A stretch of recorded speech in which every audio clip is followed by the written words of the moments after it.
मार्फत भूमिका पाउने नै कुरा यहाँलाई म अवगत गराउँदै अन्य कुराहरू मेरा अग्रज नेताहरूबाट आउने नै छ भन्दै यहाँहरूलाई यिनै कुरा अवगत गराउँदै बिदा लिन्छु।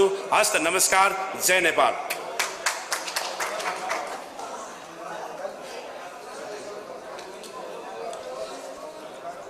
धन्यवाद सुभाष सर, रौतहट काठमाडौँ सम्पर्क समितिका सभापति एवं आजको यस कार्यक्रमका अध्यक्ष।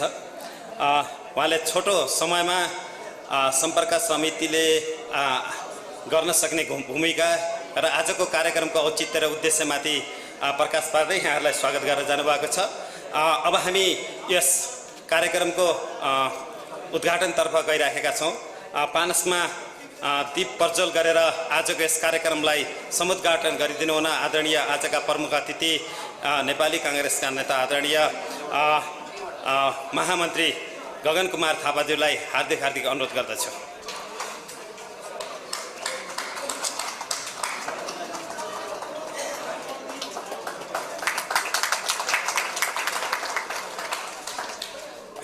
धन्यवाद महामन्त्रीज्यू। आजको यस काठमाडौँ स्थित सम्पर्क समितिहरूको भूमिका विषयका आसन्न निवारण सुभाषजीले भनिसक्नु भएको छ। हामी निर्वाचनको सङ्घारमा छौँ। स्थानीय चुनावको सिलसिलामा हामी जिल्लैतिर थियौँ, तर काठमाडौँमा हामी अहिले केन्द्रित किन भएका छौँ भने विगतको तितो अनुभव छ हामीलाई। जीर्ण मतले हामी चाहिँ हारेका छौँ। धेरै मतदाताहरू काठमाडौँमा चाहिँ रहनुभयो, जान सक्नु भएन विविध कारणले। धेरै कुराहरू छन्। त्यसोसले सम्पर्क समितिहरूको भूमिका अत्यन्त महत्त्वपूर्ण छ। त्यसोसले पनि राजधानी केन्द्रित सम्पर्क समितिहरूलाई परिचालन गर्ने सन्दर्भमा र सम्पर्क समितिहरूको भूमिकाको सन्दर्भमा र जिम्मेवारीका सन्दर्भमा त्यसपछि गएर एउटा अहिले हामीले विधानमा पनि सम्पर्क समितिहरूको समेटिएको सन्दर्भमा आदरणीय महामन्त्रीज्यूबाट चाहिँ केही हामीलाई निर्देशनहरू पनि जारी हुनेछन्। त्यसपछि गएर हाम्रा पनि केही जिज्ञासाहरू छन्। त्यसमा पनि हामी अन्तर पार्टी रूपमा चाहिँ के कस्ता भूमिका निर्वाह गर्न सकिन्छ र कसरी प्रभावकारी गर्न सकिन्छ र चुनौती हामी बिच अथाह छन्। ती चुनौतीलाई कसरी चिर्न सक्छौँ भन्ने सन्दर्भमा आजको यो आयोजित कार्यक्रम हो। र त्यसले सम्पर्क समितिको वर्तमान अवस्था के छ र सम्पर्क समितिहरूले गर्न सक्ने भूमिकाहरू कस्ता रहेका छन् र विगतमा सम्पर्क समितिहरूले कस्ता खालका भूमिकाहरू निर्वाह गर्यो भन्ने सन्दर्भमा छोटो आफ्नो भनाइ राखिदिनु हुन मैले दोलखा काठमाडौँ सम्पर्क समितिका सभापति आदरणीय गोपाल भण्डारीज्यूलाई हार्दिक अनुरोध गर्दछु।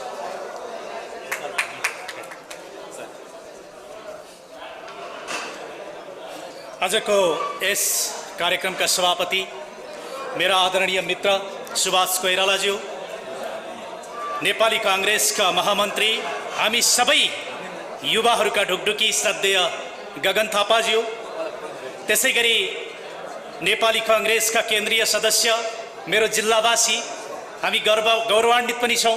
मेरा मित्र आदरणीय अजय बाबु शिवाकोटीज्यू, विभिन्न जिल्ला काठमाडौँ सम्पर्क समितिका श्रद्धेय सभापतिज्यूहरू लगायत यस मञ्चमा र अगाडिको रोमा उपस्थित हुनुभएका सम्पूर्ण व्यक्तित्वहरूलाई म नेपाली काङ्ग्रेस दोलखा काठमाडौँ सम्पर्क समितिको तर्फबाट र व्यक्तिगत गोपाल घिमिरेको तर्फबाट हार्दिक जय नेपालको न्यानो अभिवादनले यहाँहरूलाई सम्मान गर्न चाहन्छु। स्वीकार्नुहोस्। जय नेपाल। हामी यतिखेर लोकतान्त्रिक गणतन्त्र स्थापना भइसकेपछि लोकतान्त्रिक गणतन्त्रको अभ्यासमा छौँ र दोस्रो स्थानीय निर्वाचनको सङ्घारमा उभिसकेका छौँ।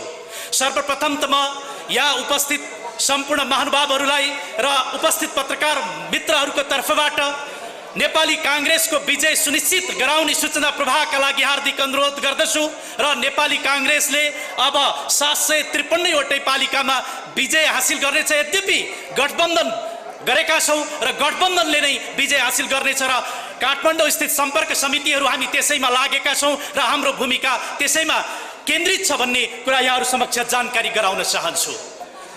म यो प्रतिबद्धता व्यक्त गर्न चाहन्छु। म दोलखा जिल्ला कालिन्चोक गाउँपालिका, मेरो वडा नम्बर 4 हो। र आज वडा नम्बर 4 लाई कसरी जिताउने भनेर म लागिराखेको छु। सँगसँगै गाउँपालिका गठबन्धनमा छ, प्रमुख हाम्रै पार्टीको हुनुहुन्छ अर्जुन शिवाकोटी हुनुहुन्छ, उहाँलाई कसरी जिताउने भनेर म लागिसकेको छु। म सम्पूर्ण महानुभावहरूलाई, जिल्ला सम्पर्क समितिका आदरणीय अध्यक्षज्यूहरूलाई सबभन्दा पहिला त हामी आफ्नो वडा जिताउँ, अनि पालिका जिताउँ, अनि देश नै जिताउँ भन्न चाहन्छु र यसका लागि अनुरोध पनि गर्न चाहन्छु। र अलिकति मलाई उद्घोषक मित्रले भनिसक्नु भएको छ जिल्ला सम्पर्क समितिको भूमिका भनेर। हामी जिल्ला जुन बेला म नेपाली कांग्रेस दोलखा काठमाडौँ सम्पर्क समितिको सभापति भएको थिएँ, त्यतिखेर सम्पर्क समिति, जिल्ला सम्पर्क समिति नेपाली कांग्रेसको मूल विधानमा थिएन आदरणीय साथीहरू। त्यतिखेर हामीलाई काम गर्दाखेरि कता कति अवैधानिक भन्ने कुरा थियो र हामीले नै सुरुवात गर्यौं। यसमा मेरा मित्र सुभाष कोइराला लगायत ओमजीहरू सबैले मेहनत गर्नुभयो, हामीले साथ दियौं र अहिलेका महामन्त्री द्वय विश्वप्रकाश शर्मा सँगसँगै गगन थापाज्यूले जुन उत्साह दिनुभयो, जुन सपोर्ट दिनुभयो र आज सम्पर्क समिति नेपाली कांग्रेसको मूल विधानमा आइसकेको छ। जिल्ला काठमाडौँ सम्पर्क समिति अब नेपाली कांग्रेसको एउटा संगठन संरचना बनिसकेको कुरा पनि यहाँहरू समक्ष निवेदन गर्न चाहन्छु। सँगसँगै यतिखेर नेपाली कांग्रेसले स्थानीय निर्वाचनका लागि घोषणा पत्र जारी गरिसकेको छ। यहाँहरूले सुनिसक्नु भएको छ, पढिसक्नु भएको छ, देखिसक्नु भएको छ। यसको संयोजक श्रद्धेय महामन्त्री गगन कुमार थापा हुनुहुन्थ्यो। उहाँले अत्यन्त राम्रो घोषणा पत्र उहाँको संयोजनमा तयार भइसकेको छ र त्यो हाम्रो मन छुने घोषणा पत्र तयार भएको छ। त्यहाँ भनिएको छ, मैले भने मेरो जिल्ला दोलखामा कुनै भ्यू टावर चाहिँदैन, तर त्यहाँ पनि भ्यू टावर बनाइएको छ। माथि मेरो डिल कालिन्चोक त यहाँहरूले सुनिराख्नु भएको होला, कालिन्चोकबाट हेऱ्यो भने संसारै देखिन्छ, दोलखा जिल्ला जम्मै नै देखिन्छ। सायद तपाईहरू पनि पुग्नु भएको छ, केपी ओली त्यस्ता ठाउँमा भ्यू टावर बनाउँदै आफ्ना कार्यकर्ता पालिराख्नु भएको छ। त्यसकारण स्थानीय चुनाव हामीले जित्नु छ र हाम्रो घोषणा पत्रमा भनिसकिएको छ, भ्यू टावरमा स्वागत द्वारमा हामीले कहिले पनि अब बजेट खर्च गर्दैनौँ, उत्पादनमूलक बजेट चाहिँ हामी खर्च गर्छौँ भन्नुभएको छ। यसका लागि म श्रद्धेय महामन्त्री लगायत यस घोषणापत्र निर्माण टिमलाई पनि सम्मान गर्न चाहन्छु। त्यस्तै गरी हामीले यो 14औं महाधिवेशनको अलिकति कुरा कोट्याउन मन लाग्यो यहाँलाई, यहाँहरू समक्ष 14औं महाधिवेशनमा जिल्ला सम्पर्क समिति हामी एक ठाउँमा उभिएका थियौँ। अब राजनीतिमा अलिकति केही न केही समूहहरू हुन सक्छन्, निर्वाचनका बेला हुन सक्छन्, अधिवेशनका बेला हुन सक्छन्, तर हामी काठमाडौँ स्थित सम्पर्क समितिहरू एक भयौँ। महामन्त्रीमा गगन थापा र विश्वप्रकाश बाहेक हामी कसैलाई भोट हाल्दैन भनेर हामीले त्यही लबिङ गरेका थियौँ। सायद हाम्रो ढुकढुकी, हाम्रो युवाहरूको मन सम्पूर्ण देशभरिका महाधिवेशन प्रतिनिधिहरूले बुझिदिनु भयो। हामीले पनि त्यही किसिमको काम गर्यौँ र आज हामीले महामन्त्री द्वय पाएका छौँ। र उहाँहरूले बनाएको जुन घोषणापत्र छ त्यो साँच्चै नै मन छुने घोषणापत्र छ। म एउटा उदाहरण यहाँहरू समक्ष राख्न चाहन्छु। यतिखेर हाम्रो देशमा केरा मात्रै 1,50 करोड जतिको आउँदो रहेछ, चिनी मात्रै 8,50 करोड भन्दा बढीको चिनी आउँदो रहेछ। हाम्रा किसानहरूले त्यो चिनी उखुको मूल्य नपाएर वर्षै पछि माइतीघर मण्डलामा आउनु परेको छ। त्यसका लागि सहुलियत ऋण 2% सहुलियत ऋण दिने भनेको छ। हामीले त जे धरातल छ त्यही धरातलको घोषणापत्र बनाउनु भएको छ। यसका लागि फेरि पनि सम्मान गर्न चाहन्छु। तर हाम्रा प्रतिपक्षी नेता हामी त्यति तल ओर्लेर गाली गर्दैनौँ, हाम्रो त्यो संस्कार छैन, त्यो हाम्रो नैतिकता छैन। उहाँले भनिसक्नु भएको छ हाम्रो घोषणा पत्रलाई त, हाम्रो प्रतिबद्धता पत्रलाई त उहाँहरूले भनिसक्नुभयो पागलहरूको पुलिन्दारे। हामी त्यस्तो उहाँलाई पागल भन्दैनौँ, तर एउटा कुरा यहाँहरू समक्ष भन्न चाहन्छु, म जस्तो छु तपाईँलाई त्यस्तै देख्छु मैले, मेरो स्वभाव जस्तो छ तपाईँबाट पनि त्यही चाहन्छु मैले। त्यसकारण उहाँ आफू जस्तो हुनुहुन्थ्यो त्यस्तै देख्नुभयो भन्छौँ। कृपया उहाँले सुन्नुहुन्छ, यहाँहरूबाट सम्प्रेषित पनि पक्कै हुनेछ, महामन्त्रीज्यूले अन्य कुराहरू पनि गर्नु नै हुनेछ। र यति भन्दै यहाँ उपस्थित सम्पूर्ण महानुभावहरूमा जुन पत्रकार मित्रहरू आएर हाम्रो सूचना, हाम्रो यथार्थ सूचना यहाँहरू सम्प्रेषण गर्न आउनु भएको छ, सम्पूर्ण साथीहरूलाई हार्दिक आभार प्रकट गर्दै फेरि पनि जय नेपालको न्यानो अभिवादनले सम्मान गर्दै बिदा हुन चाहन्छु। हस्त जय नेपाल। हार्दिक धन्यवाद गोपाल घिमिरेजी। अत्यन्त छोटोमा उहाँले धेरै समेटेर जानुभएको छ। हामी वास्तवमा मुलुक सङ्कटमा छ। सङ्कट मोचनको एउटै मात्र आधार भनेको काङ्ग्रेस बलियो हुन जरुरी छ। त्यसैले आसन्न निर्वाचनमा काङ्ग्रेसलाई हार्न छुट छैन, हराउन पनि छुट छैन। यसपटक अत्यन्त मार्मिक र अत्यन्त मर्मस्पर्शी शब्दहरू पनि राखेर जानुभएको छ गोपालजीले। सम्पर्क समितिहरूको हाम्रो ध्येय पनि के छ भन्दाखेरिमा यो राजधानी भनेको मुटु हो। यहाँको सन्देश प्रवाहले देश विदेशमा चाहिँ तरङ्ग मच्चिन्छ। हामीले देखेका छौँ, हामीले खानै नहुने गाली खाएका छौँ, हामीले देखेका छौँ आक्षेपै नलाग्ने आक्षेप काङ्ग्रेसलाई आइरहेको छ। हामीले देखेका छौँ इतिहास बोकेको काङ्ग्रेसलाई अहिले धज्जी उडाउन मात्रै एउटा मिडियाहरू परिचालन भएको पनि हामीले देखिराखेका छौँ। त्यसोस्ले यो अब हामी अहिले नबोले कहिले बोल्ने, हामी नबोले को बोल्ने, यो बेला नबोले कहिले बोल्ने। त्यसोस्ले आज हामी सम्पर्क समितिको तर्फबाट हामीले यो कार्यक्रम आयोजना गरेका छौँ। अब हामी चुप लाएर बस्दैनौँ। काङ्ग्रेस चुप लाएर शालीन मैदानले धेरै कुरा बिग्रिसक्यो। विगतमा हामीले चुप लागेको कारणले केपी ओली अथवा नेकपा एमाले सहितको गठबन्धनको तत्कालीन सरकारले गर्दाखेरिमा प्रतिगमनको मार्गतिर मुलुक गइसकेको थियो। झन्नै दुर्घटना परेको चाहिँ मुलुकलाई बचाउने काम काङ्ग्रेसले गर्यो र सर्वप्रथम त प्रतिगमनको विरुद्धमा सम्पर्क समितिहरूको तर्फबाट बानेश्वरमा पहिलो कार्यक्रम गरेर आदरणीय नेता गगन कुमार थापाज्यूले चाहिँ उद्घोष गर्नुभएको थियो। हामी दिनगन्ती आजका दिनदेखि दिनगन्ती गरेर केपी ओली तपाईँका दिन सकिए, प्रतिगमन जसरी यहाँले चाहिँ अगाडि सार्नु भएको छ अब तपाईँले चाहिँ बालकोटतिर डेरा सार्न सुरु गरे हुन्छ भनेर उहाँले उद्घोष गर्नुभएको थियो। त्यसै गरिकन दिनगन्ती गरेरै काङ्ग्रेसले ढालेको थियो र आज मुलुकले अब फेरि केपी ओलीले गरेको गल्तीलाई चाहिँ सचाउने चाहिँ अवसर पाएको छ। त्यो भनेको 74मा जसरी मतदान गरेर एउटा चाहिँ काङ्ग्रेसलाई अलिकति सानो आकारमा पुर्याइदिए जनताले, अब सानो आकारमा पुर्याउनाले जनताले थाहा पाइसकेको अवस्था छ। अब सानो आकारमा पुर्याउनाले जनताले भोगिसकेको अवस्था छ। त्यसोस्ले सम्पर्क समितिहरूले गहन तरिकाले भूमिका निर्वाह गर्दै हाम्रो राष्ट्रको लागि सङ्कट मोचनका लागि आदरणीय गगन कुमार थापा जस्तो आदरणीय नेताजीहरूलाई बोलाएर हामीले यस्ता कार्यक्रमहरू निरन्तर रूपमा गर्ने उद्देश्य पनि राखेका छौँ। आज आदरणीय गगन कुमार थापाज्यूको चाहिँ केही उद्घोष हुनेछ, हामीलाई निर्देशन पनि हुनेछ र हामी त्यो अपेक्षा पनि गरेका छौँ। धन्यवाद। अब यसै सन्दर्भमा आफ्ना छोटा धारणा राखिदिनु न आदरणीय केन्द्रीय सदस्य अजय बाबु शिवाकोटीज्यूलाई मैले विनम्र अनुरोध गर्दछु।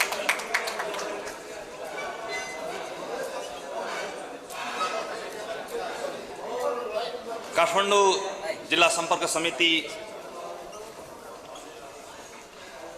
जिल्ला समन्वय सम्पर्क समितिकोले आयोजना गरेको यस कार्यक्रमको आदरणीय अध्यक्षज्यू, नेपाली काङ्ग्रेसका केन्द्रीय महामन्त्रीज्यू, जिल्ला सम्पर्क समितिका अध्यक्ष तथा समितिका साथीहरू, मिडियाकर्मी साथीहरू सबैलाई मेरो व्यक्तिगत तर्फबाट नेपाली काङ्ग्रेस केन्द्रीय सदस्यको हैसियतमा अभिवादन व्यक्त गर्न चाहन्छु। स्वीकार्नुहोस्। जय नेपाल।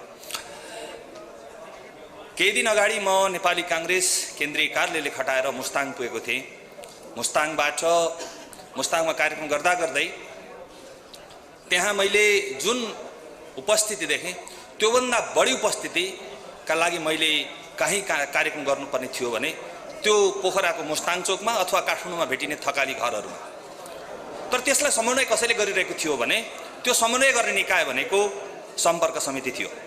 त्यसैले सम्पर्क समिति आजको दिनमा मैले दोलखाको हाम्रो कार्यक्रमहरू हुँदै गर्दा दोलखामा जति मान्छे भेट्छु त्योभन्दा बढी मान्छे काठमाडौँका र भक्तपुरका अनि ललितपुरका कार्यक्रमहरू भेट्ने गर्छु। त्यसै कारण पनि अहिले हामीले दोलखामा 74 वडामध्ये 74 वडाको सम्पर्क समिति यतिखेर गठन भएको छ।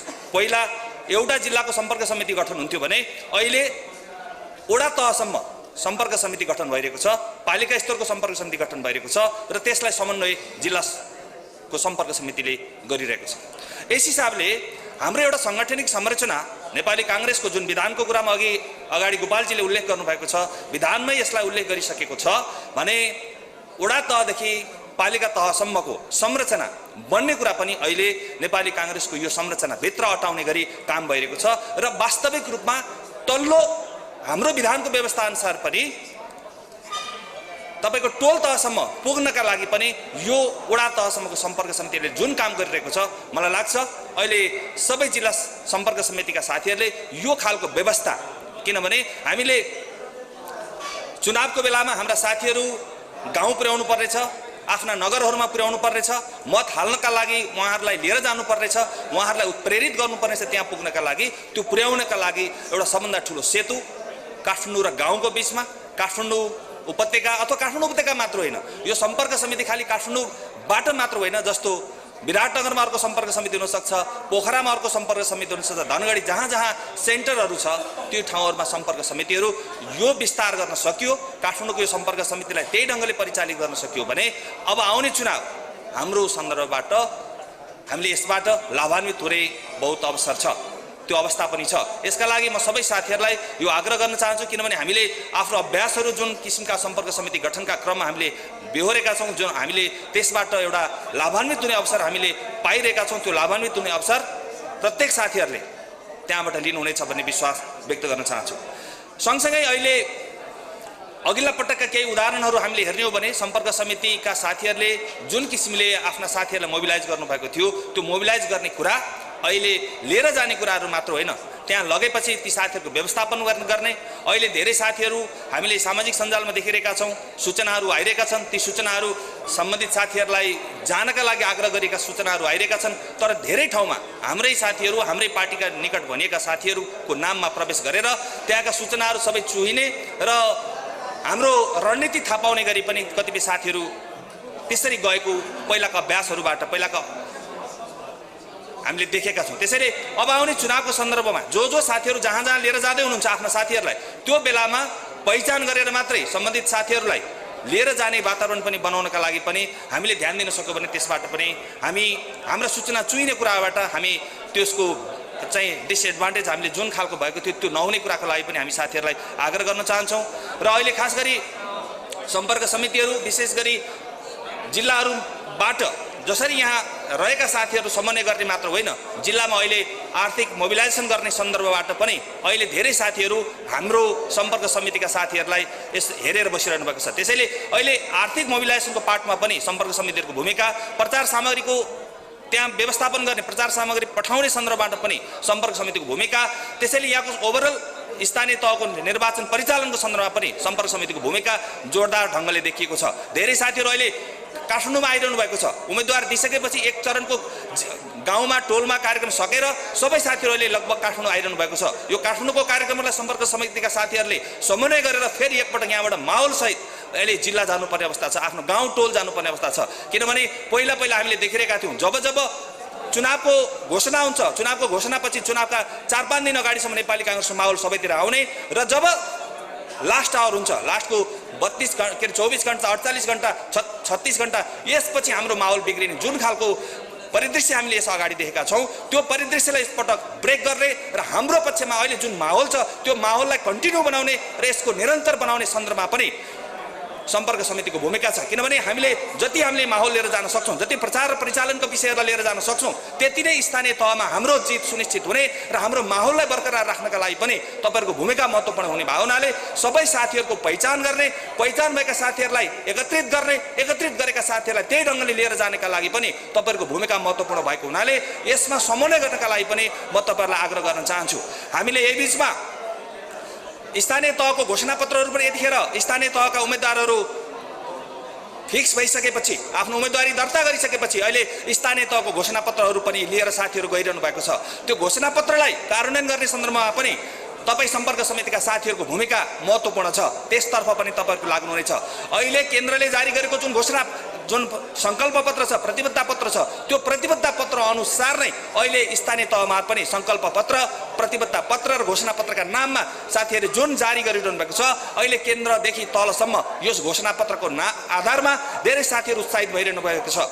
सुत्केरी भत्ता 5,000 दिने, 65 वर्ष माथिकालाई घरमै सेवा प्रवाह गर्ने लगायतका जति पनि व्यवस्थाहरू अहिले यहाँ गरिएको छ, सामाजिक सुरक्षाको सन्दर्भमा पोखदेखि शोकसम्मका विषयहरू जुन ढङ्गले आइरहेको छ, यस सन्दर्भबाट पनि यी विषयहरूलाई नेपाली काङ्ग्रेसले गरेका राम्रा कुराहरू, नेपाली काङ्ग्रेसले घोषणापत्र मार्फत जारी गरेका जति पनि प्रतिबद्धताहरू छन्, सङ्कल्प पत्रहरू छन्, ती प्रतिबद्धता र सङ्कल्प पत्रहरूलाई र कम्युनिस्ट शासनमा भएका जे जति गल्ती कमजोरीहरू छन्, उनले गरेका अधिनायकवादी हरकतहरू जे जति छन्, ती सबैलाई अहिले उजागर गर्ने, जनताको बिचमा लिएर जाने, अहिले स्थानीय तहहरूमा खास गरी उपभोक्ता समितिका नाममा भएका जे जति भ्रष्टाचार अनियमितताका विषयहरू छन् ती विषयहरूलाई पनि लिएर जाने सन्दर्भमा अहिले हामीले जति अरू विषयहरू सघन छन् त्योभन्दा पनि बढी विषय अहिले स्थानीय तहमा स्थानीय उपभोक्ता समिति मार्फत भएका अनियमितता र भ्रष्टाचारका विषयहरू जुन ढङ्गले स्थानीयहरूले त्यसलाई आफ्नो एजेन्डाको रूपमा लिइरहेका छन्। त्यो एजेन्डालाई पनि हामीले सम्पर्क समिति मार्फत हाम्रा सम्पर्क समिति मार्फत गएका साथीहरूले आफ्नो टोल र वडामा लिएर जानुपर्ने अवस्था देखिएको छ। त्यसैले यस्ता एजेन्डाहरूलाई स्थापित गर्ने, यस्ता एजेन्डाहरूलाई जनताको एजेन्डा बनाउने सन्दर्भमा पनि तपाईँ हाम्रो भूमिका महत्त्वपूर्ण छ। यी भूमिकाहरूलाई तपाईँले लिएर जानुहुनेछ। अहिले हामीले आकाशको तारा झार्ने जस्तो कुराहरू केपी ओली लगायतका नेताहरूले जसरी नेकपा एमालेकाले गरिरहेका छन् त्यो खालको विषय नराख्दै गर्दा आम मान्छेको जनजनको आवाजलाई जसरी हाम्रो घोषणापत्रमा समेट्नको प्रयास गरिरहेका छौँ, त्यो घोषणापत्रबाट आत्तिएर अहिले बिरालोले खाँबो चिथोरे जस्तै केपी ओली अहिले बरबराइरहेको अवस्था छ। यो बरबराइरहने उनलाई 30 गतेपछि झन् कुन हालतमा पुग्नेछन्। अहिले यो अवस्था छ भने 30 गतेपछिको यो अवस्थाबाट हामी उनलाई थप उपचारका लागि अहिले 20 करोड रुपियाँ उनले उपचारका लागि खर्च गरिसकेका छन् देशभरि देशको ढुकुटीबाट। अब यो उपचारको खर्च बरु अहिले यही अवस्था रह्यो भने अरू 20 करोड खर्च गरौँला, तर यिनलाई बरबराउने जुन अवस्थाबाट अनि उनी गुज्रिरहेका छन् यो नगुज्रिने अवस्था बनाउनका लागि हामी स्थानीय तहदेखि केन्द्रसम्म जित्दै गर्दा उनलाई यो अवस्थाबाट हामी मुक्त पनि गराउनेछौँ। अहिले यति कुरा राख्दै महामन्त्रीज्यूबाट अरू थप विषयहरूमा यहाँहरूले जानकारी पाउनुहुनेछ, यहाँहरूले अरू थप विषयहरू आउनेछन्। यति कुरा राख्दै म आफ्नो भनाइ अन्त गर्छु। धन्यवाद। जय नेपाल। धन्यवाद। नेपाली काङ्ग्रेसका युवा नेता एवं केन्द्रीय सदस्य अजय बाबु शिवाकोटीज्यूलाई उहाँले छोटो गरी आफ्नो धारणा राखेर जानुभएको छ। मैले देखिराखेको छु विभिन्न जिल्लाका सम्पर्क समितिका आदरणीय सभापतिज्यू लगायत पदाधिकारीज्यूहरू देखेको छु मैले अगाडि। कृपया यथास्थानमा आसन गराउनका लागि मैले फेरि पनि हार्दिक अनुरोध गर्दछु। अब हामी हाम्रो कार्यक्रमलाई अघि नै मैले वाचा गरेको थिएँ। यहाँहरूलाई जसरी हामीले प्रतीक्षा गरायौँ त्यसरी नै हामीले कार्यक्रम छोटाएका छौँ भनेको थिएँ। त्यसै गरिकन अब आदरणीय हाम्रो प्रमुख अतिथि महामन्त्री गगन कुमार थापाज्यूको पनि अत्यन्त व्यस्तता को बावजुद पनि समय दिएको कारणले धेरै ढिला नगरौँ। आजको यस सम्पर्क समितिहरूको भूमिका विषय यो गरिमामय कार्यक्रमलाई आफ्ना भनाइ राखिदिनु हुन मैले आदरणीय प्रमुख अतिथि महामन्त्रीज्यूलाई हार्दिक अनुरोध गर्दछु।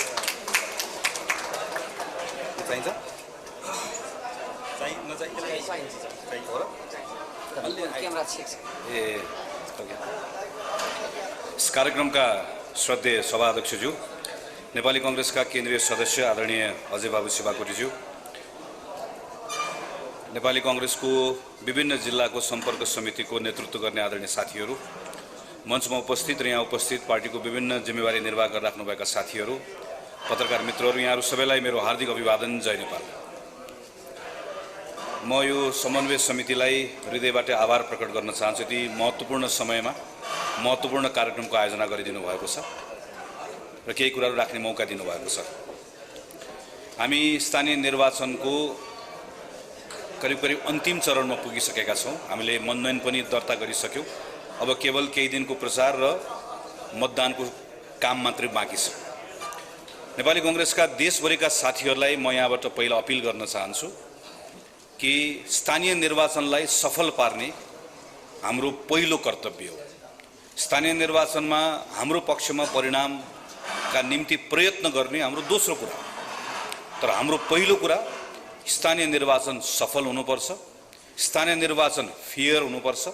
स्थानीय निर्वाचनमा बढीभन्दा बढी नागरिकहरूले मतदाताको रूपमा सहभागी हुने अवसर हामीले निर्माण गर्नुपर्छ, उहाँहरूलाई प्रेरित गर्नुपर्छ। म यसको लागि सबैलाई पहिला हार्दिक आग्रह गर्न चाहन्छु। यो पटक एउटा विशेष खालको अवस्था बनेको छ।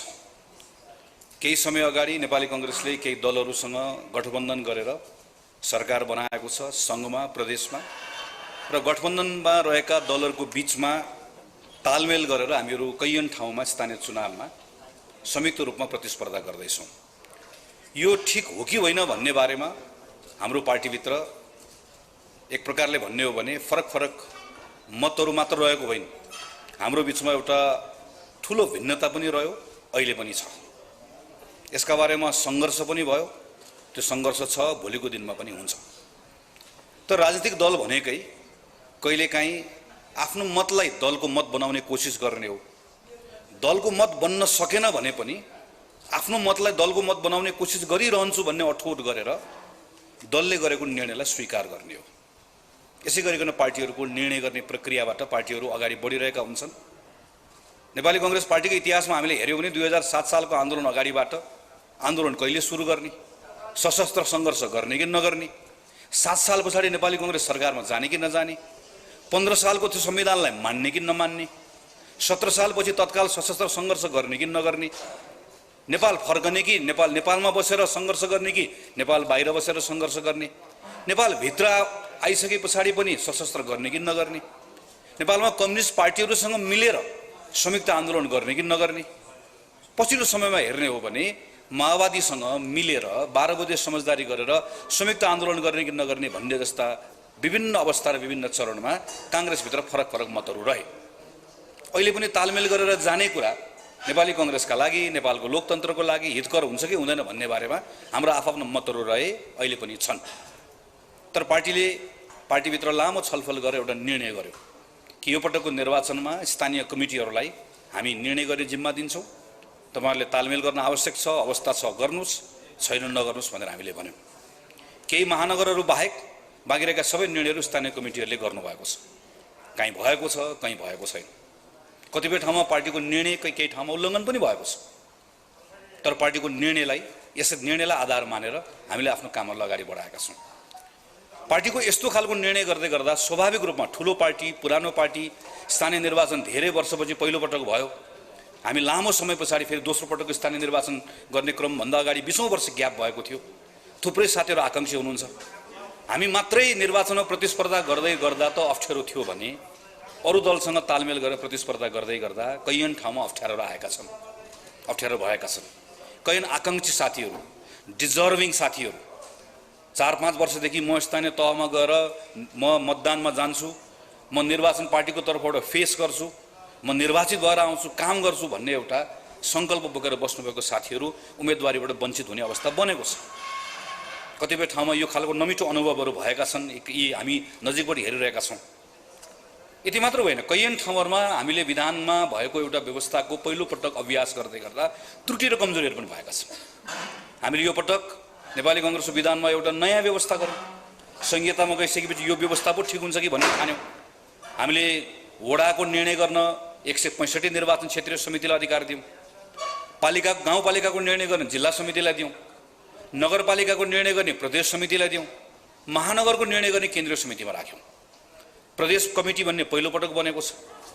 कतिपय ठाउँमा क्षेत्रीय कमिटी बनेको छ, जिल्ला समितिसँग समन्वय भएको छैन।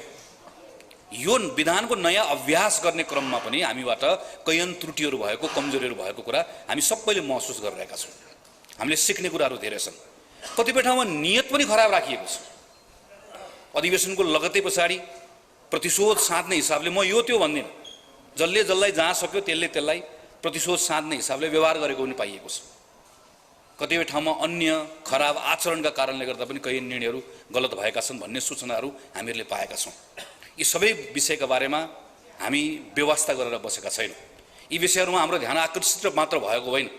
म नेपाली कांग्रेसको एउटा जिम्मेवार अधिकारीको ठाउँबाट म पार्टीका तमाम साथीहरूलाई जनसम्पर्क समितिको यो कार्यक्रमबाट आश्वस्त पार्न चाहन्छु। हामी निर्वाचनको क्रममा छौँ, केही दिन निर्वाचनमा होमिएका छौँ। यो युद्ध जस्तो, यो बेलामा हामीसँग धेरै बहस गर्ने समय उपलब्ध छैन, छुट पनि छैन। हामी यो बेलामा हाम्रो पार्टीलाई जिताउन चाहन्छौँ, पार्टीको निर्णयलाई कार्यान्वयन गर्न चाहन्छौँ। तर यस पछाडि फेरि छलफल हुन्छ, फेरि बहस हुन्छ। यो विषय मुल्तवीमा राखिन्न, एउटा विषयमा छलफल हुन्छ। तालमेलको विषयमा छलफल हुन्छ, सैद्धान्तिक विषयमा छलफल हुन्छ। प्रदेशलाई, जिल्लालाई, गाउँलाई यसरी निर्णय गर्न दिएको कुरा उचित भयो कि भएन, विधानको व्यवस्थाको बारेमा छलफल हुन्छ, नियतका बारेमा छलफल हुन्छ।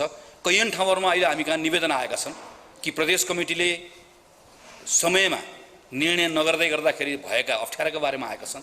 कैयन ठाउँमा जिल्ला कार्य समितिले क्षेत्रीय कार्य समितिको अधिकारलाई बाट उल्लङ्घन गरेर जिल्ला कार्य समितिले आफैले वडाको टिकट बाँडिदिएका कतिपय उजुरीहरू आएका छन्। ती प्रत्येक उजुरीका बारेमा हामी अहिले त्यसलाई सङ्कलन गरिरहेका छौँ। हामी कतिपय ठाउँमा हामीले चिठी पनि काटेका छौँ।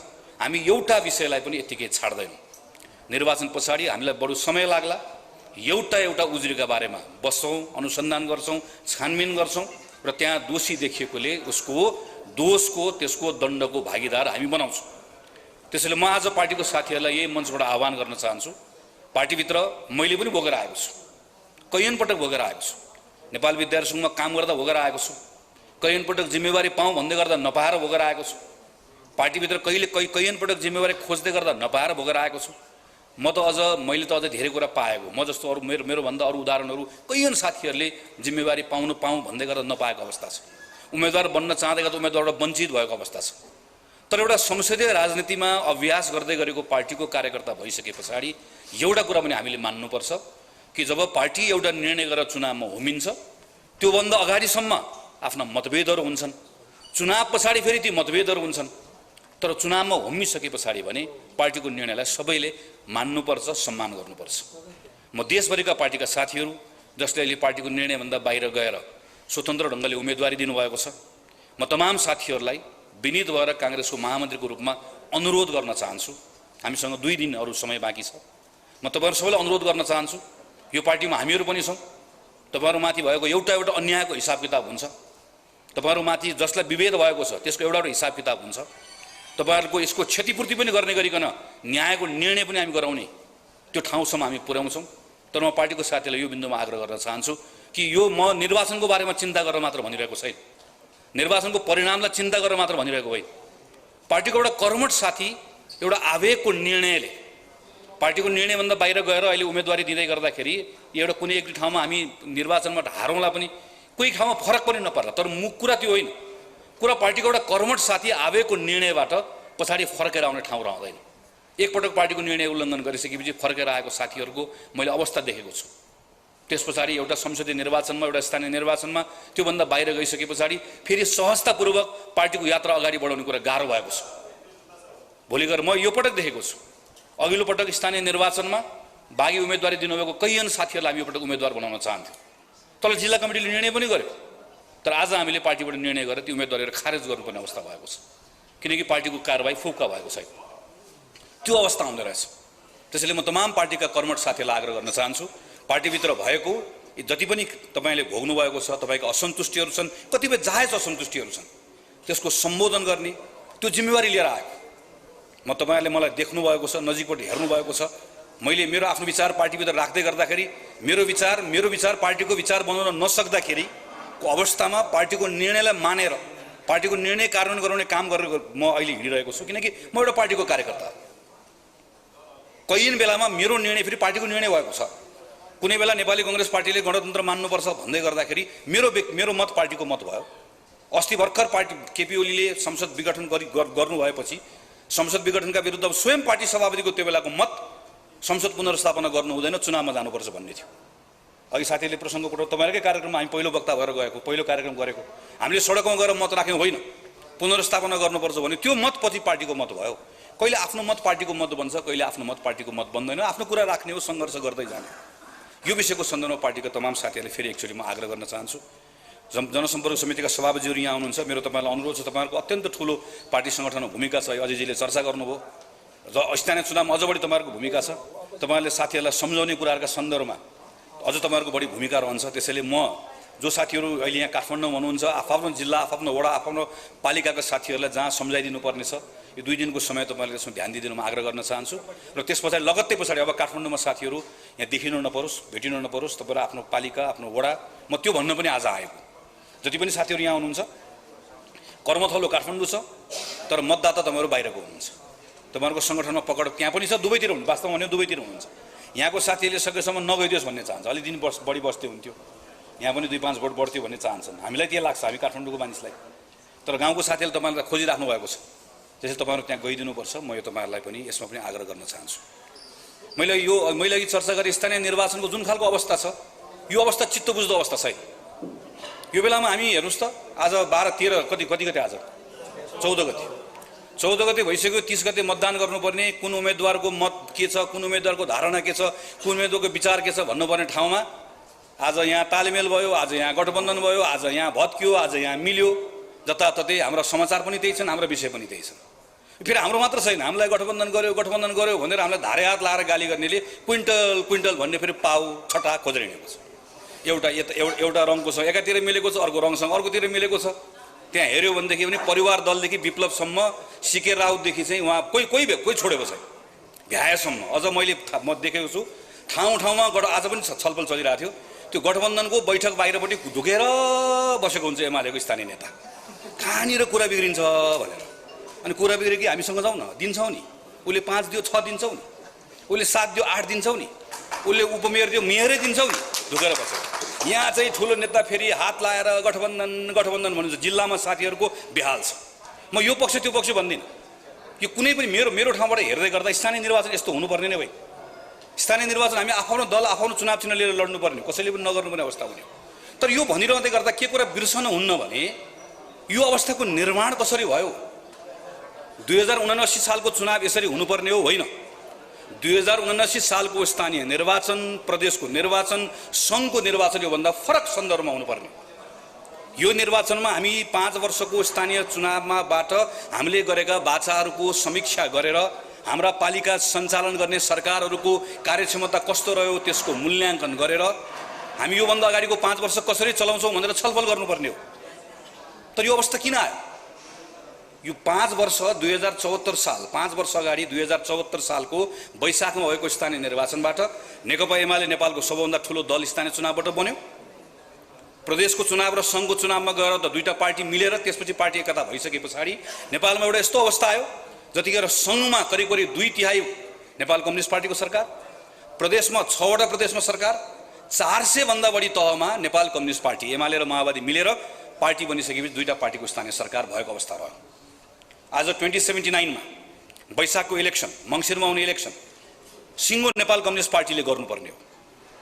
आज प्रधानमन्त्री ओलीले वा प्रधानमन्त्री प्रचण्डले वा प्रधानमन्त्री माधव नेपालले वा प्रधानमन्त्री झलनाथ खनालले हामीलाई उहाँहरूको कुरा हो। तर कुनै न कुनै नेपाल कम्युनिस्ट पार्टीको नेता प्रधानमन्त्री भएर अहिले यो सरकार चलाएर त्यसले निर्वाचन गरिरहेको हुनुपर्थ्यो। तर Nepal communist party versus Nepali कङ्ग्रेसको बिचमा सबै ठाउँमा चुनाव भइरहेको हुनुपर्थ्यो। त्यो अवस्था कसले बिगार्यो? यो 5 वर्ष के भयो? यो 5 वर्षको हिसाब किताब कसले गर्ने कि नगर्ने? यो 5 वर्षको लेखाजोखा गर्ने कि नगर्ने? 74 सालको निर्वाचनको बेलामा स्थानीय निर्वाचन पछाडि एउटा कम्युनिस्ट पार्टी बनाएर 5 वर्षको लागि जिम्मा दिनुहोस्, 5 वर्षभित्र म देशलाई यो ठाउँबाट एक्सबाट वाईमा पुर्याउँछु, त्यस पछाडि फेरि तपाईँहरूसँग मत माग्न आउँला भनेको दल वा दलको नेतालाई कसैले प्रश्न सोध्नुपर्ने कि नपर्ने? यसको लेखाजोखा केही पनि छोडिदिनुहोस्। घोषणापत्र यो त्यो चुनाव उम्मेदवार छोडिदिनुहोस्। निर्वाचनबाट आएको मतादेश जनादेश जे भनौँ त्यसका बारेमा कसैले प्रश्न नगर्ने हो, छलफल नगर्ने हो, बहस नगर्ने हो, त्यो प्रश्नको घेराभन्दा पर माथि हुने हो भने आवधिक निर्वाचनको अर्थ के हुन्छ? त्यसो भए 2079 को यो निर्वाचनमा 2079 सालको यो निर्वाचनमा नेपाली कङ्ग्रेस एउटा कुरा भनेर आउँछ, अर्को दलले अर्को कुरा भनेर आउँछ। तर हामीले जे भन्यौँ, जे गऱ्यौँ, जे जिम्मा लिएर गयौँ, त्यो जिम्मा लिएर गएको कुरा पुरा गर्ने वा नगर्ने कुराको अर्थ केही पनि हुँदैन भने त्यसपछि निर्वाचनको अर्थ के हुन्छ त? त्यसकारणले गर्दा नेपाली कङ्ग्रेस पार्टीको तर्फबाट हामी के भनिरहेका छौँ, यो बेलामा कुनै पनि एउटा मतदाताले कुनै दल वा उम्मेदवार वा चिन्ह रोज्दै गर्दा एउटा दलको इतिहास, दलको विचार, दलको नेता, दलको आन्दोलन, दलको पोजिसन यो हेर्नु पनि पर्छ, हेरिन्छ पनि। तर त्योभन्दा पनि महत्त्वपूर्ण कुरा योभन्दा पछिल्लो निर्वाचनमा कुन सन्दर्भमा निर्वाचन भयो, कसले के जिम्मा पायो, त्यो जिम्मा पुरा गरे कि गरेन भनेर हेर्नै पर्छ। त्यसैले हामीले हाम्रो सङ्कल्प पत्र प्रतिबद्धता पत्रमा हामीले सङ्कल्प पत्रमा जनताको बिचमा भन्यौँ, आवधिक निर्वाचनमा दलले कुनै गरेको कामको लेखाजोखा गर्ने हो। 2079 सालमा जिम्मा पाएको नेपाल कम्युनिस्ट पार्टीले सरकार चलाउने जिम्मा पाएको, सरकार चलाउने जिम्मा मात्र होइन 5 वर्षको नेपालको सबैभन्दा अनुकूलता पाएको। खेर गयो 5 वर्ष।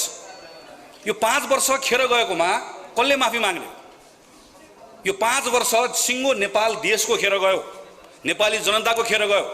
यत्रो ठुलो आन्दोलन निर्वाचन पछाडि यस्तो स्थिरता र अनुकूलताको 5 वर्षको लाभ के काङ्ग्रेस, के एमाले, के माओवादी, के ओली, के देउबा, के प्रचण्ड, के माधव नेपाल, के झलनाथ खनाल सबको परिवारले, सब नेपालीले प्राप्त गर्नुपर्ने हो। तर खेर गयो, सबको खेर गयो।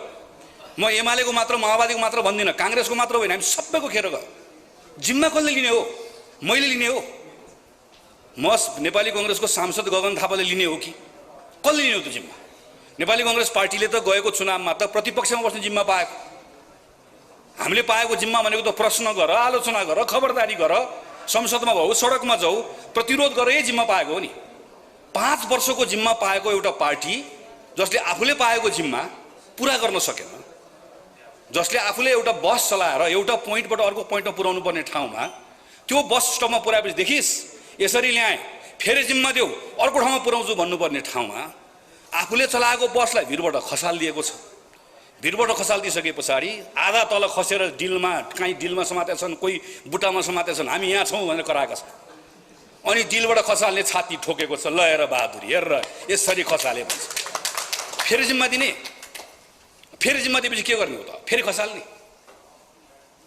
पहिलोपल्ट अस्ति खसालेको जिम्मा कसले लिने हो? अस्ति खसालेको बारेमा उत्तर कसले दिने हो?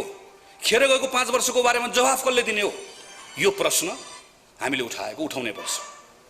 नेपाली कांग्रेस पार्टीले 2048 सालमा यस्तो जिम्मा लिएर गएको थियो, बहुमत पाएको थियो, भिरबाट बस खसाल्यो। म पनि सम्झन्छु, केटीकेटी थिएँ, चुनावमा भोट माग्न जाँदै गर्दाखेरि अप्ठ्यारो लाग्थ्यो। म त्यो बेला उद्घोषण गर्थेँ, उम्मेदवारलाई चिनाउँथेँ। उम्मेदवारलाई चिनाउँदै गर्दा के भनेर मत माग्ने अप्ठ्यारो लाग्थ्यो मलाई। त्यसैले म भाषण नगरेर उद्घोषण गर्न सजिलो मान्थेँ। अब फलाना आउँदै हुनुहुन्छ भने गयो, बोल्दा त भोट माग्नु पर्यो, के भनेर माग्ने? 48 मा बहुमत पाएको छ, आफै दलभित्र झगडा गरेर 36 र 74 भएर पार्टी फुटाएर बिजोग बनाएको छ। त्यो अनि हामी भोट माग्न गएका छौँ, गाली चाहिँ कसलाई गर्नु छ भने नेकपा एमाले गर्दा भन्नु छ। बहुमत आफूले पाएको छ, अब ठ्याक्कै त्यही होइन हालत। जनताले हामीलाई देखाइदिए, तिमीले खेर फाल्यौ, त्यस कारणले गर्दा तिमी अब दोस्रो पार्टी भनेर बनाइदिए हामीलाई। 56 सालमा एमाले र माले त्यस्तै भयो, जनताले फेरि देखाइदिए। 64 सालमा माओवादीले सबभन्दा ठुलो दल भएर गयो, त्यत्रो संविधान सभा चलाउन पाएको थियो, लार्जेस्ट पार्टी थियो। 3 टुक्रा भयो, वैद्यको माओवादी, बाबुरामको माओवादी, उसको माओवादी, यसको भयो, विप्लवको माओवादी भयो। 70 सालमा देखाइदियो जनताले। जनताले निर्वाचनमा त्यो ताकत प्रयोग गर्ने हो। दलसँग जनता डराउने होइन, जनतासँग दल डराउनु पर्छ, नेता मतदातासँग डराउनु पर्छ, त्यो अवस्था बनाउने हो। त्यही कुरा हामीले हाम्रो संकल्प पत्रमा राख्यौँ। तर यति मात्र होइन, हामीले भन्यौँ अबको 5 वर्ष हामीलाई जिम्मा दिनुहोस्, हामी जिउँदैछौँ, 5 वर्ष हामीलाई जिम्मा दिनुहोस्, हामी जिउँदै रहन्छौँ।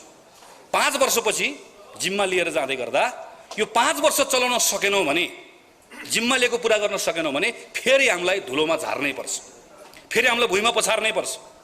हामीलाई भुइँमा पछार्यो भने त्यो बेलामा हामीले के भन्न पाउनुहुन्न फेरि भने 15 सालमा बिपी कोइरालाले गर्नुभएको सम्झाउनुहोस् न, भोट हाल्नुहोस् होइन। 79 मा जिम्मा लिएकोले 79 मा के गर्यो, 80 मा के गर्यो भने बताउनु पर्यो। जिम्मा लिने 79 मा, गफ गर्ने 15 सालको। 7 सालमा हाम्रा नेताहरूले क्रान्ति गरेर आउनुभएको, त्यो गफ गर्न पाइएन। अहिलेको जिम्मा लिएको भन्नु पर्यो। त्यसैले 5 वर्ष हामीलाई जिम्मा दिनुहोस् भन्ने अपिल लिएर जनताको बिचमा आएका छौँ। स्थानीय सरकार 5 वर्ष चलायौँ, हामीले कहीँ चलायौँ, हामी कहीँ प्रतिपक्ष भएर बस्यौँ। स्थानीय सरकारको हाम्रो अनुभव रह्यो, केही मिठो अनुभव, केही नमिठो अनुभव, केही तितोपिरो अनुभवहरू रहे। स्थानीय सरकारलाई नियन्त्रण गर्न खोज्यौँ हामीले, कानुन बनाइदिएनौँ, मापदण्ड बनाइदिएनौँ, स्रोत दिएनौँ। स्थानीय सरकार पनि अलमल्ली आफैमा। हामी त्यो सङ्घमा गएपछि हामी धङधङबाट मुक्त भएनौँ। हामीले कर्मचारी हेर्नुहोस् त, अहिले अस्तिसम्म यो आचार संहिता लाग्नुभन्दा अगाडिसम्म स्थानीय सरकारका प्रमुखहरू यहाँ आएर लाइन बसेका सिंहदरबार। के को सिंहदरबार गाउँ गाउँ जानु, गाउँका मुखियाहरू सबै सिंहदरबार आउनु परेको छ, मलाई यो प्रमुख चाहियो भनेर। त्यहाँ मिलाएन। यो पनि कुनै एउटा पार्टीले पनि, हामीले अस्तिको सरकारले पनि गर्यो, हामीले पनि गर्यौँ। यसलाई सच्याउनु हामीले। स्थानीय सरकारले पनि थुप्रै ठाउँमा भ्रष्टाचारका थुप्रै इतिहास रचना गरिकन काम गरेको हामीले देख्यौँ। कैयन ठाउँमा स्रोतको दुरुपयोग भएको छ। रातारात मानिसहरू चाहिँ स्थानीय सरकारमा आएका मानिसहरूले जनताको सेवा गर्ने भन्दा पनि आफ्नो घर भर्ने, आफ्नो भकारी भर्ने काम पनि गरेको पनि हामीले पायौँ। कहिले राम्रो काम गरे, कोरोनामा राम्रो काम गरे, शिक्षामा राम्रो काम गरे, स्वास्थ्यमा राम्रो काम गरे। यो सबै अनुभवबाट सिकेर हामी जनताको बिचमा आउँदै गर्दा, हामी यो पटक स्थानीय सरकारहरूलाई दाबी गर्न आउँदै गर्दा हामीले केही कुराहरू अगाडि सारेका छौँ। हामीले भन्यौँ पहिलो कुरा मौलिक हक। संविधानमा यो नागरिकको हक हो भनेर लेखिसकेपछि त्यो हक जनताले पाउने र सरकारले पुरा गर्ने कुरा सङ्घको सरकारले मात्र होइन, सबैभन्दा बढी स्थानीय सरकारले गर्नुपर्छ। हामीले बनाएको 10 वटा सिद्धान्तमा हामीले भन्यौँ पहिलो कुरा नागरिकको स्वतन्त्रता, दोस्रो कुरा भनेको स्थानीय सरकारको सन्दर्भमा उठेको सबभन्दा महत्त्वपूर्ण विषय भनेको स्थानीय सरकारको असल शासन, जवाफदेहिता, पारदर्शिता। नेपाली कांग्रेस निर्वाचित भएको स्थानीय सरकारले नागरिकको स्वतन्त्रताका सन्दर्भमा हामी यो गर्छौँ, हाम्रो कमिटमेन्ट। विधिको शासनलाई मानेर पारदर्शिताको सन्दर्भमा यो गर्छौँ भनेर हामीले आफ्नो मतलाई, हाम्रो आफ्नो विचारलाई हामीले अगाडि सारेका छौँ। स्थानीय सरकारको सबैभन्दा महत्त्वपूर्ण कुरा भनेको सेवा प्रवाह। त्यो सेवा प्रवाह गर्ने कुराको सन्दर्भ उदाहरण रूपमा दिन्छु। जस्तो अपाङ्गता भएको व्यक्ति, ज्येष्ठ नागरिक भएको व्यक्ति, अत्यन्त असहाय व्यक्तिलाई स्थानीय सरकारबाट लिनुपर्ने सेवा, चाहे त्यो गाउँपालिका होस् चाहे त्यो नगरपालिका होस्, त्यो घरमा पुर्याउनुपर्छ। हामीले भन्यो काठमाडौँ महानगरपालिका वा ठुल्ठुलो नगरपालिका र महानगरपालिकाहरूमा जहाँ हाम्रो खालको लाइफस्टाइल भएको मानिसहरू हामी धेरै बस्छौँ, हामी वर्किङ पेरेन्ट्सहरू छौँ, म पनि काम गर्छु, मेरो श्रीमती पनि काम गर्छ, तब हामी धेरै जसो यही हो। यस्तो खालको ठाउँहरूमा स्थानीय सरकारले दिने सेवाका सन्दर्भमा सार्वजनिक बिदाको दिनमा सेवा हाट चलाउनुपर्छ। अर्थात् महिनाको एउटा शनिबार बिहान 7 बजेदेखि बेलुका 9 बजेसम्म स्थानीय सरकार सबको लागि खुला हुनुपर्छ। बिदाको दिनमा गएर नागरिकले सेवा लिन पाउनुपर्छ। यी सानसाना कुराहरू हामीले हाम्रो सङ्कल्प पत्रमा यस्तै सानसाना कुराहरू राख्यौँ। नीतिगत कानुनी संयन्त्रको विकास गर्ने कुरा स्थानीय सरकारमा अर्को अत्यन्त खड्केको विषय हो। स्थानीय सरकारमा अर्को खड्केको विषय भनेको स्रोतको व्यवस्थापन। स्थानीय सरकारले यो पनि गर्छु त्यो पनि गर्छु भन्छ, तर स्रोत कहाँबाट ल्याउँछ? स्रोतको व्यवस्थापन कसरी गर्ने हो? स्थानीय सरकारले अर्को गर्न नसकेको गर्नुपर्ने कुरा भनेको साझेदारी हो। साझेदारी भनेको काठमाडौँ महानगरपालिकाले ललितपुर महानगरपालिकासँग साझेदारी गरेन भने ललितपुरमा साइकल लेन बन्छ, अनि ललितपुर महानगरपालिका आहा कस्तो राम्रो काम गर्यो, साइकल लेन बन्द भन्यो, अनि सातो बाटो साइकल चढेर आयो, सुई साइकल चढेर आयो, अनि कुपन्डोल आएपछि साइकल बोक्यो फेरि, किन त साइकल लेन छैन। काठमाडौँ उपत्यकाको नगरपालिकाहरूले त साझेदारी गर्नु पर्ला नि त, एक ठाउँ बसेर एकीकृत मास्टर प्लान बनाउनु पर्ला, ट्रान्सपोर्टेसन प्लान बनाउनु पर्ला। हामीले यसलाई सोच्यौँ। हामीले भन्यौँ हाम्रो स्थानीय सरकार भनेको सामाजिक रूपान्तरणको अभियान्ता हो। हामीले कैयन वडा अध्यक्षहरूले महिलालाई बोक्सीको आरोपमा दिशा खुवाएको स्टोरीहरू लेख्यौँ। हामीले कैयन मेयर साहबहरू जातीय छुवाछुतको घटनामा संलग्न भएको कथाहरू पढायौँ। गर्न पाइन्छ? जातीय छुवाछुत नभएको देश, महिलामाथि हिंसा नभएको देश नेपाल हो भनेर संविधानमा लेखिएको कुरालाई कार्यान्वयन गर्ने कुराको नेता, त्यसको अभियन्ता सामाजिक रूपान्तरणको स्थानीय सरकार होइन। हामीले भन्यौँ स्थानीय सरकारले एभिडेन्समा आधारित, प्रमाणमा आधारित नीतिहरू बनाउनुपर्छ। हामीले भन्यौँ स्थानीय सरकारले नागरिकसँगको सम्बन्ध केवल मतदाताको सम्बन्ध होइन। तपाईँ आफै सोच्नुहोस् त, तपाईँको गाउँपालिका वा नगरपालिका या वडाको अध्यक्षलाई वा नगरपालिकाको प्रमुखलाई तपाईँ कार्यालयमा भेट्न गए बाहेक, तपाईँले कुनै ठाउँमा योजना माग्न गए बाहेक र चुनावको बेलामा बाहेक अरू बेलामा तपाईँको स्वतः सहभागिताको कुनै संयन्त्र तपाईँको गाउँमा बनेको छ, तपाईँको नगरमा बनेको त छैन। किनकि हामीले यो कोणबाट सोचेनौँ स्थानीय सरकार बलियो बनाउने भनेको नागरिकलाई बलियो बनाउने, र हामीले त्यसपछि भन्यौँ यो सबै कुराहरू गर्नको लागि सबैभन्दा महत्त्वपूर्ण कुरा भनेको हामीलाई leader, local leader, dynamic local leader चाहिएको छ। हामीलाई अब मेयर साहब चाहिएको छैन। के को मेयर साहब? गाउँ जहाँ गए पनि मेयर साहब आउनुभयो, मेयर साहब बस्नु, के को साहब? कहाँको साहब?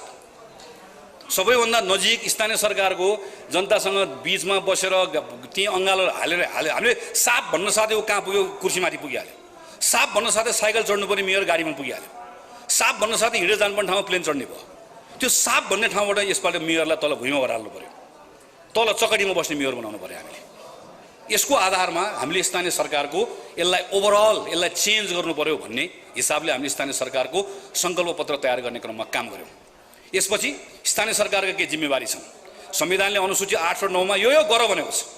गर भन्ने काम नगर्ने, नगर भन्ने काममा ठुल्ठुलो कुरा गरेर हुँदैन। हामीले भन्यौँ एजुकेसन, उदाहरण मात्र दिन्छु एउटा दुईवटा, म लामो गर्दिनँ। एजुकेसनमा सङ्घको सरकारले गर्ने थुप्रै कामहरू छ, हामीले लेख्यौँ हाम्रो घोषणापत्र सङ्कल्प पत्रमा। तर यो सङ्घको सरकारले गर्ने हो है, यो सङ्घको सरकारले गरिरहँदै गर्दा यो भित्र स्थानीय सरकारले गर्ने चाहिँ 1 2 यो काम हो है। स्वास्थ्यको सन्दर्भमा पनि हामीले भन्यौँ स्थानीय सरकारले गर्ने ठुलो कामहरू छ, तर स्थानीय सरकारले गर्ने त्यो ठुलो कामभित्र, सङ्घको सरकारले गर्ने ठुलो कामभित्र स्थानीय सरकारले गर्ने सानसाना कामहरू छन्। ती सानसाना कामहरू के हुन सक्छन्?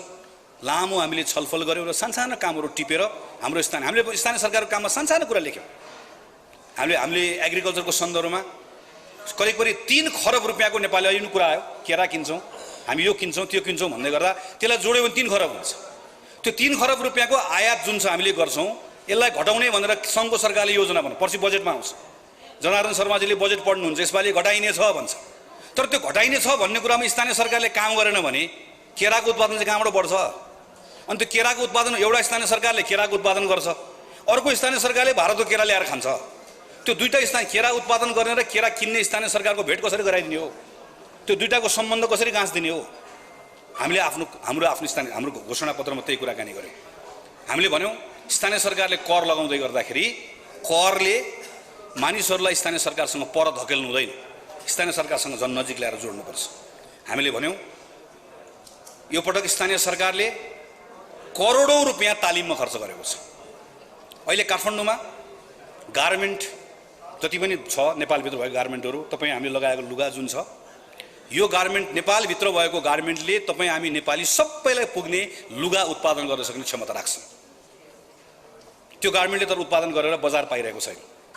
त्यो गार्मेन्टले उत्पादन गरेर बजार नपाउनुको एउटा थुप्रै कारण छ। त्यो मध्येको एउटा कारण भनेको उसले काम गर्ने श्रमिक पाइरहेको छैन। गार्मेन्टमा काम गर्ने श्रमिक को छ भनेर तपाईँ खोज्न जानुभयो भने, पत्रकार साथी हेर्न जानुभयो भने तपाईँले नेपालभन्दा बाहिरको एउटा निश्चित एउटा देशको एउटा समुदायको नागरिक मात्र भेट्नुहुन्छ। तर उहाँ पर डडेलधुराको एउटा पालिकाले ट्रेनिङ दिन्छ। के को ट्रेनिङ दिन्छ? बेकरीको ट्रेनिङ दिन्छ। उहाँ पर 5 थरको एउटा नगरपालिकाले महिलालाई ट्रेनिङ दिन्छ। के को ट्रेनिङ दिन्छ? सिलाइ बुनाइको ट्रेनिङ दिन्छ। तर काठमाडौँमा खोलेको गार्मेन्टलाई कस्तो मान्छे चाहिएको छ? काठमाडौँमा खोलेको गार्मेन्टमा काम गर्ने मान्छे चाहिएको छ।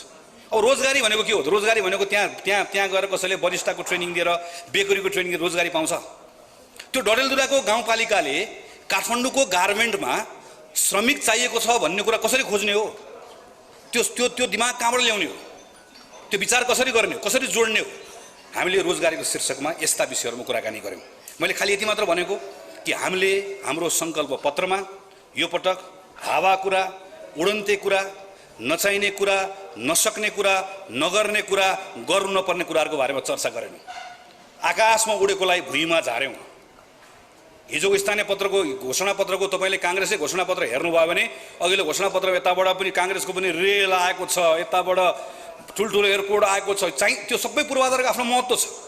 तर स्थानीय सरकारले गर्नुपर्ने कामहरू भनेको रेल बिर्छ। अहिले स्थानीय सरकारले गर्नुपर्ने काम भनेको चाहिँ त्यो सानो त्यो महिलाले घरेलु हिंसाबाट पीडित भएको महिलाले न्याय पाउने कुरामा आफ्नो स्थानीय सरकारलाई नक गरेपछि त्यहाँभित्रले न्याय पाउने आँट गर्न सक्नु पर्यो। एउटा छुवाछुतको घटनामा स्थानीय सरकारले मद्दत गर्न सक्नु पर्यो। सानो पढ्न नसकेको बच्चाले केटीले त्यहाँभित्र टिचर म्याथको टिचर आएन भनेर भन्दै गर्दा शेरबहादुर देउवाले म्याथको टिचर होइन, त्यहाँको त्यो मेयर साहबले त्यो म्याथको टिचर ल्याउने व्यवस्था गर्न सक्नु पर्यो। तल झार्नु पर्यो। हामीले माथि उडेकोलाई तल झार्यौँ, भुइँमा ल्यायौँ र हामीले भन्यौँ यो सङ्कल्प पत्रमा लेखिएको कुरा गफ होइन। यो सङ्कल्प पत्रमा लेखेको कुरा मैले मेरो टिमले लेखेको हो। हामीले धेरै मेहनत गरेर लेखेका छौँ। एउटा लेखेको विषय किन लेख्यौँ भन्ने कुरा बुझेर लेखेका छौँ र हामीले पार्टी सभापतिले भनेका छौँ यो सङ्कल्प पत्र लिएर चुनाव चिन्ह लिएर गएर जो काङ्ग्रेसको साथीहरू मैदानमा जानुहुन्छ जितेर आउनु साथै हामी एउटा नेसनल वर्कसप गर्छौँ। यी सबै साथीहरूलाई प्रशिक्षित गर्छौँ, यिनलाई यो कुरा बुझाउँछौँ, यो भारी बोकाउँछौँ। यो भारी बोकेर गएपछि 1 वर्षपछि हामी बोलाउँछौँ काठमाडौँ, समीक्षा गर्छौँ, रिपोर्ट कार्ड तयार गर्छौँ। अब पहिलाको जस्तो मेयर साहब भए म अब मलाई संविधानले दिएको अधिकार छ भन्न पाइन्न। एक कुरामा हामीले भन्यौँ तिमी मेयर साहब होइनौ। हामीले भन्यौँ तिमीले 1 रुपियाँ पैसा पनि भ्रष्टाचार गर्न पाउँदैनौ। हामीले भन्यौँ तिमीले नाता गोता कोही मान्छेलाई सल्लाहकार नियुक्ति गरेर अनावश्यक कुरा गर्न पाउँदैनौ। हामीले भन्यौँ योजना नबनाइकन 1 रुपियाँ खर्च गर्न पाउँदैनौ। यसको एक कुराको हिसाब किताब एउटा काङ्ग्रेसको वडा सदस्यले पनि यसका बारेमा बुझाउनुपर्छ भन्ने कुरा हामीले यसलाई तयार गरेका छौँ।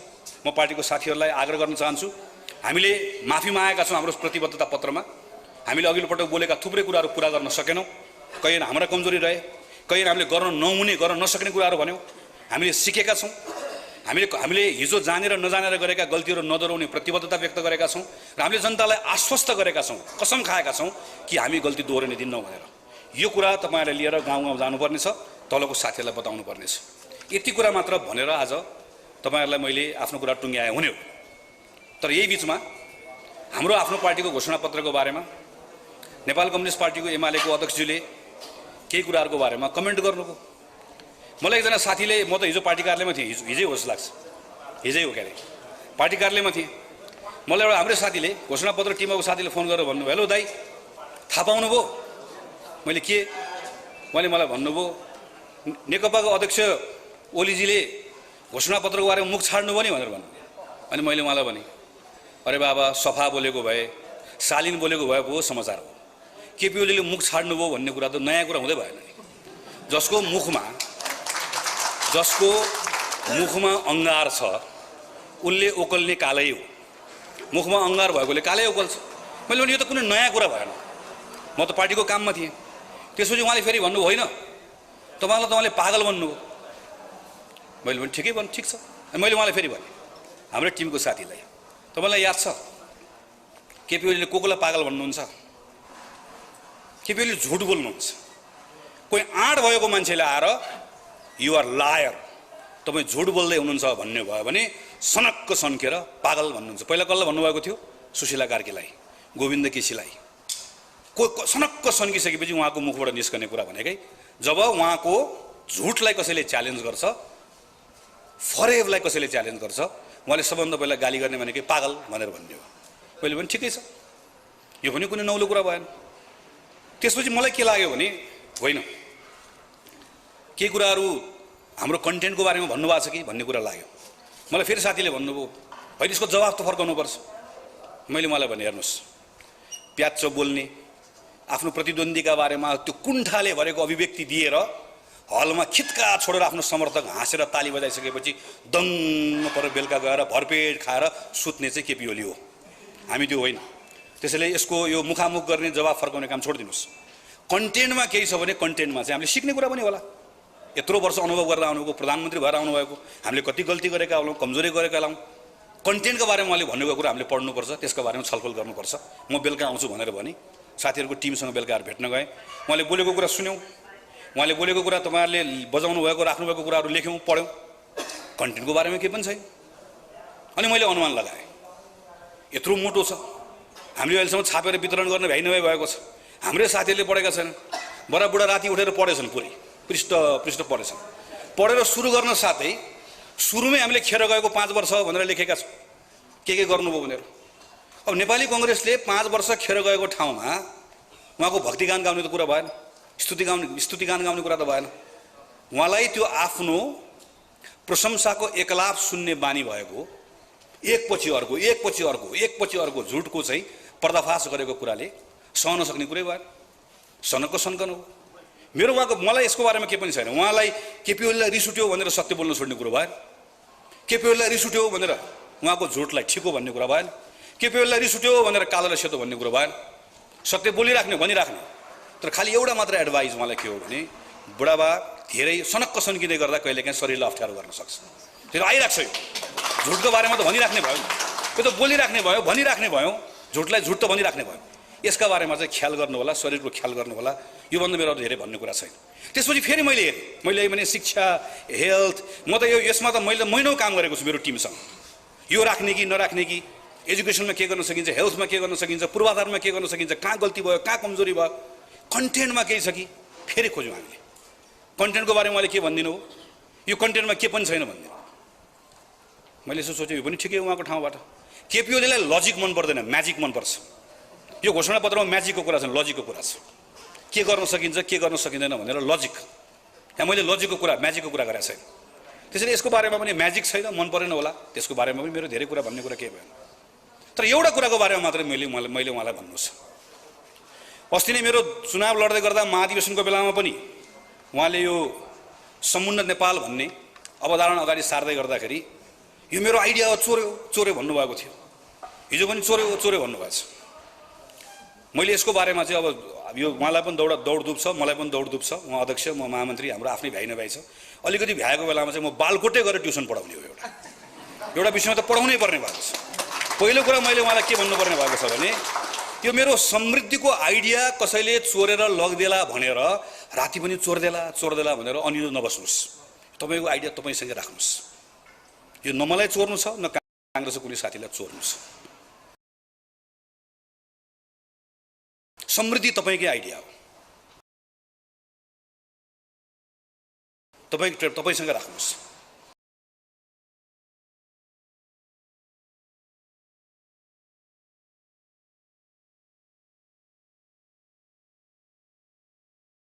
तर एउटा कुरा बुझ्नुहोस्, फुर्सदमा फेरि म बेली विस्तार बुझाउँछु। त अहिले त्यो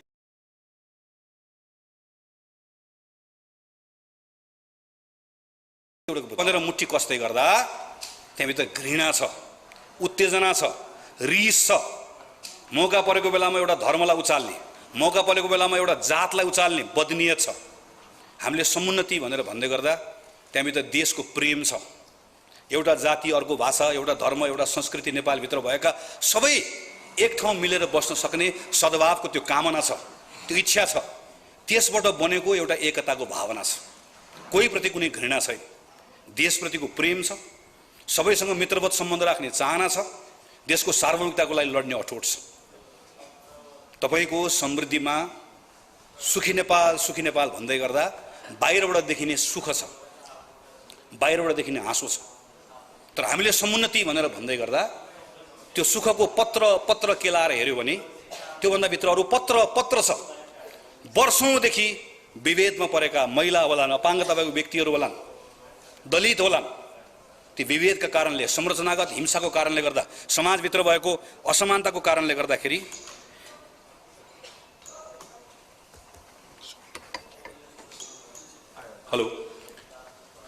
त्यसको कारणले गर्दाखेरि आएका त्यहाँभित्रका वेदना छ, समुन्नतिभित्र उनीहरूको लागि करुणा छ, समभाव छ, उनको अवस्था बदल्ने एउटा अठोट छ। तपाईको समृद्धि केपी ओलीले दिने उपहार हो। हाम्रो समुन्नति कसैले कसैलाई दिने उपहार होइन, यो साझा प्रयत्न हो। तपाईको प्रयत्न, मेरो प्रयत्न, प्रत्येक नेपालीको प्रयत्नबाट हाम्रो जीवनमा, आफ्नै जीवनकालमा परिवर्तन गर्न सकिन्छ भन्ने एउटा विश्वासको प्रतिफल। त्यसैले तपाईको समृद्धि र मेरो समुन्नतिको कहीँ भेट हुँदैन। केमिस्ट्रीको परीक्षा दिने मान्छेले फिजिक्सको कपीबाट केही पनि चोर्दैन। त्यो केमिस्ट्री पढ्नेले केमिस्ट्री नै पढ्छ। त्यसैले नआत्तिनुस्, तपाईको समृद्धि तपाईँ समातेर राख्नुस्, भ्यू टावरमा चढ्नुस्, त्यहाँबाट समृद्धिको दान उपहार सबलाई दिन्छु, उद्घोष गर्नुस्। म भुइँमै बस्छु, यही समुन्नतिको कुरै लिएर बस्छु, हामी यहीँ बस्छौँ। हाम्रा फरक फरक धारणाहरू छन्, हाम्रा फरक फरक विचारहरू छन्। यसलाई एउटै बनाउनु पर्छ भन्ने पनि मेरो कुरा छैन। मेरो खाली कुरा के छ, यसका बारेमा जनतालाई सही ढङ्गले बुझाउँ। यसका बारेमा जनतालाई कम्तीमा नेपालभित्र विचारको बहस छ, हाम्रो दृष्टिकोणहरू फरक छ, नेपालको विकासका बारेमा हाम्रो दृष्टिकोण फरक छ, नेपालको देशभक्तिका बारेमा हाम्रो विचारहरू फरक छ, नेपालभित्रको नेपाली भन्ने परिचयका बारेमा हाम्रो धारणा फरक छ। काङ्ग्रेस र एमाले एउटै होइन। काङ्ग्रेस र एमालेका यी तमाम यी विषयहरूमा आधारभूत रूपमा मत भिन्नताहरू छ। त्यसैले म रुखमा हाले पनि त्यही हो, सूर्यमा हाले पनि त्यही हो नभनौँ। मैले यो बाई झट्ट सुन्दै गर्दा मैले आज कसलाई उत्तर दिएँ भने, अघि पनि कुरा निस्क्यो, बालकोटको बारदलीमा बसेर बरबराउनु भएको बालाई मैले उत्तर दिएको होइन। त्यो बरबराउने छुट उहाँलाई छ। बालकोटको बारदलीमा बसेर बरबराउनु भएको बालाई मैले उत्तर दिएको होइन। त्यो मलाई मसँग त्यो मुखामुख गर्ने मेरो स्वभाव पनि छैन, मेरो फुर्सद पनि छैन।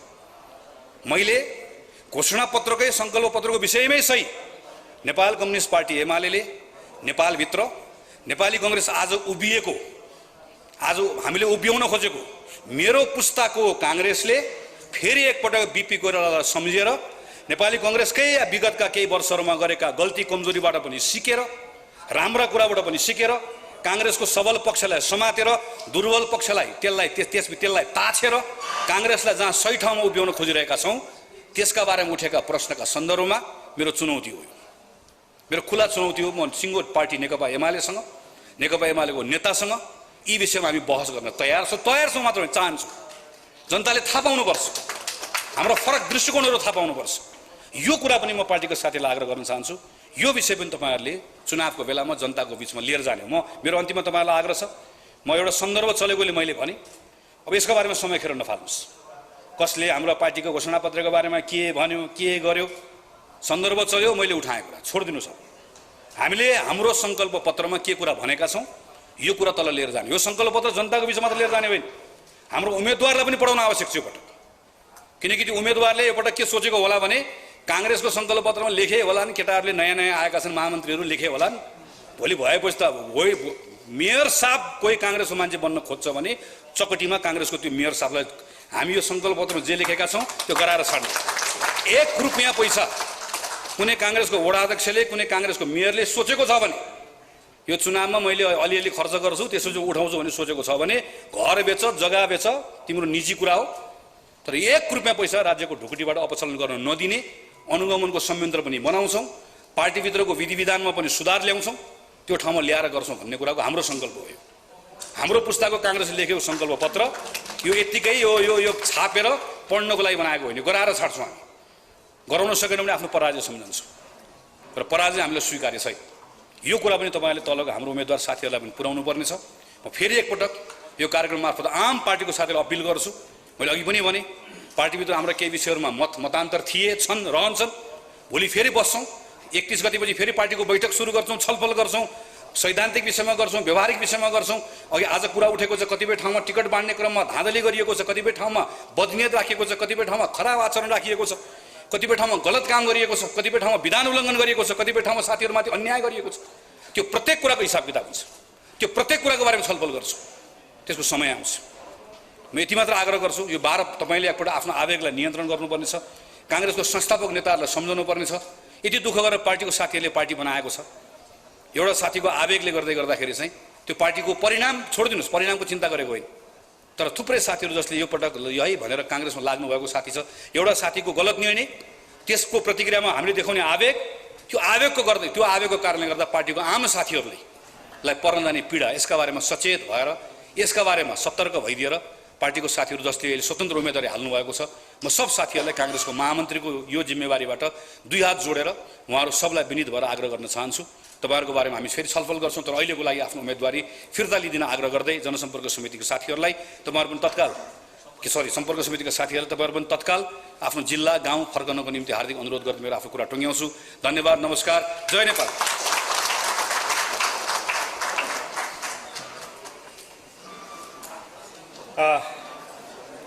हार्दिक धन्यवाद आदरणीय महामन्त्रीज्यू।